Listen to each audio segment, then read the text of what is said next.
सरकार से मेरी यही है कि ट्रेलर तो ये बहुत अच्छा बना लेते हैं, लेकिन इनसे पिक्चर नहीं बनती क्योंकि डायरेक्टर में ही प्रॉब्लम है।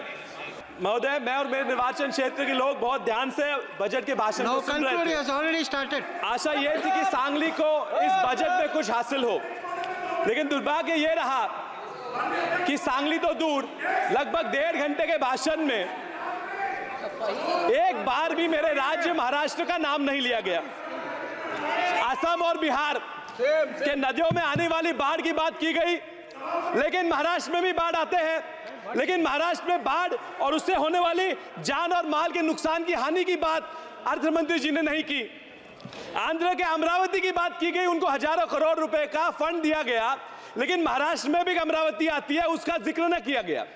सांगली जो मेरा निर्वाचन क्षेत्र है, वो भी चाहता है कि स्मार्ट सिटी में उसका समाविष्ट हो, उसका ना स्मार्ट सिटी में समाविष्ट हुआ, न वहां हवाई अड्डे के लिए कोई निधि दिया गया।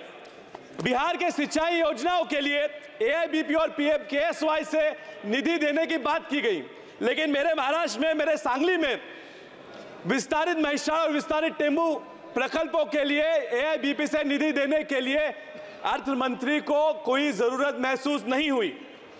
महोदय, भारत के टैक्स का 37% हिस्सा यह महाराष्ट्र से आता है।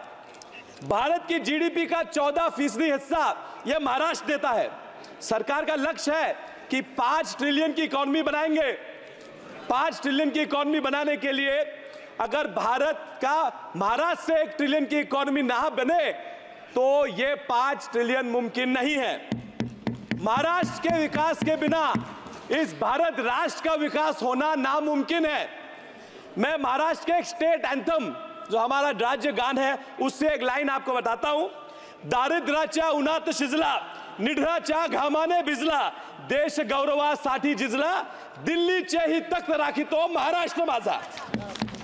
इतिहास गवाह है सर कि दिल्ली का तख्त सलामत रखने की जिम्मेदारी महाराष्ट्र लेता था, लेता है और लेता रहेगा, फिर चाहे वो आर्थिक हो, सामाजिक हो, साहित्यिक हो या राजनीतिक हो। ये जो सरकार बनी है, इसको सलामत रखने का काम भी महाराष्ट्र ने उनको 17 सांसद देके किया है। अब महाराष्ट्र को हमें भूल जाओ, हमारी तरफ मत देखो, लेकिन उन 17 सांसदों को देख के तो महाराष्ट्र के लिए कुछ तो देना चाहिए था।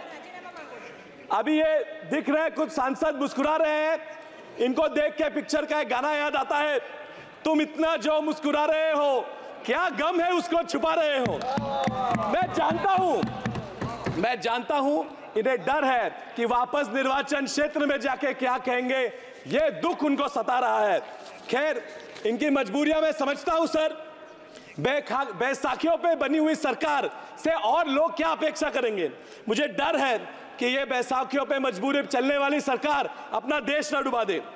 सर, राज्यों की बात छोड़ते हैं, सामान्य लोगों की अपेक्षाओं पे क्या क्या किया ये मैं पूछता हूं। MSP को लीगलाइज करने की बात की, ये इन्होंने नहीं की। लोगों का कर्जा, किसान कर्जे से मर रहे हैं, कर्जा माफ करने की मांग की, वो दखलंदाज कर दी। महंगाई सीमित रखने के लिए तो इन्होंने कुछ किया ही नहीं। सर, EPS में 7,000 रुपए मासिक पेंशन देने की बात हुई, वो इन्होंने नजरअंदाज कर दी। भूमिहीन किसानों को भी सम्मान योजना में, PM सम्मान योजना में समाविष्ट करने की बात की, वो भी उन्होंने ठुकरा दी। सर, फर्टिलाइजर हो, सीड हो, उस पे लगने वाला GST भी इन्होंने माफ नहीं किया। मनरेगा में 400 रुपए तक मिनिमम वेज बढ़ा दो, यह मांग की थी, वो भी उन्होंने नहीं दी। चलिए, नहीं दिया तो नहीं दिया, जो दिया उस पर मैं सर 1 मिनट बात करूंगा। Food subsidy, they have decided to again continue with the 80 crore food subsidy.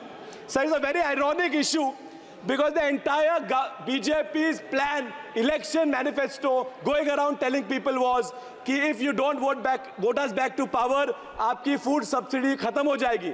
Sir, food subsidy की बात करते हैं और खुद इन्होंने इनके बजट में फूड सब्सिडी पे देने वाला प्रोविजन कम कर दिया है।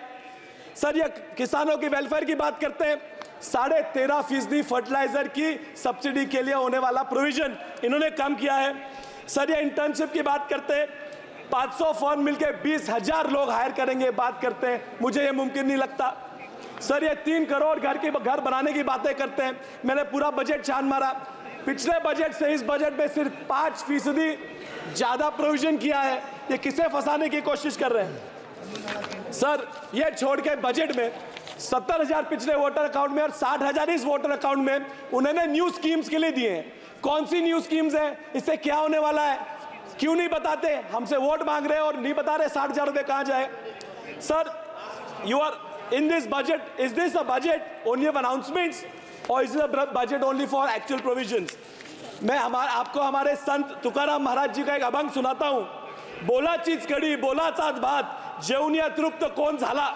इसका अर्थ यह है कि बातों की कड़ी चावल से किसी का पेट नहीं भरता। सर परसों एक बजट से खुश सांसद मुझे बोले कि विशाल ये तो अभी बस पिक्चर ट्रेलर था, पिक्चर अभी बाकी है। सर ये ट्रेलर और पिक्चर सी बातों से मैं पूरा डर जाता हूं। परसों बीवी बोली एक ट्रेलर देख लिया पिक्चर का और पिक्चर दिखाने मुझे ले गई। सर दिक्कत यह है कि ट्रेलर देख के पिक्चर तो चले गए, आधे घंटे में बोर करके बकवास पिक्चर ही बाहर आ गई। सर ये दिक्कत इस सरकार से मेरी यही है कि ट्रेलर तो ये बहुत अच्छा बना लेते हैं लेकिन इनसे पिक्चर नहीं बनती क्योंकि डायरेक्टर में ही प्रॉब्लम है। इस बार तो ट्रेलर भी बकवास हुआ। So I'll conclude the simple point and I want to tell them why they have lost in states like Maharashtra, and they may go on and talk about how the constitution was brought in and how caste equation was brought in, but that is not the reason for them losing majority of the states of India. They have lost because there's an article by Indian Express which says that in every state where the GDP has dropped, the BJP has lost. And if they continue with this kind of economic policy, I assure you, sir, I'm concluding, I assure you, sir, आने वाले महाराष्ट्र हरियाणा के चुनाव में ये वापस हारेंगे। इसलिए इनको अनुरोध है कि इकोनॉमी पे ध्यान दो, वरना आप ज्यादा दिन उस तरफ नहीं रहने वाले। धन्यवाद। तर मित्रांनो, जर तुम्हाला आमचा व्हिडिओ आवडला असेल तर आमचं चॅनल सबस्क्राइब करा, लाईक करा, शेअर करा आणि बाजूला असलेला बेल आयकॉनवरती प्रेस करा, जेणेकरून तुम्हाला आमच्या चॅनलच्या सगळ्या अपडेट प्राप्त होतील।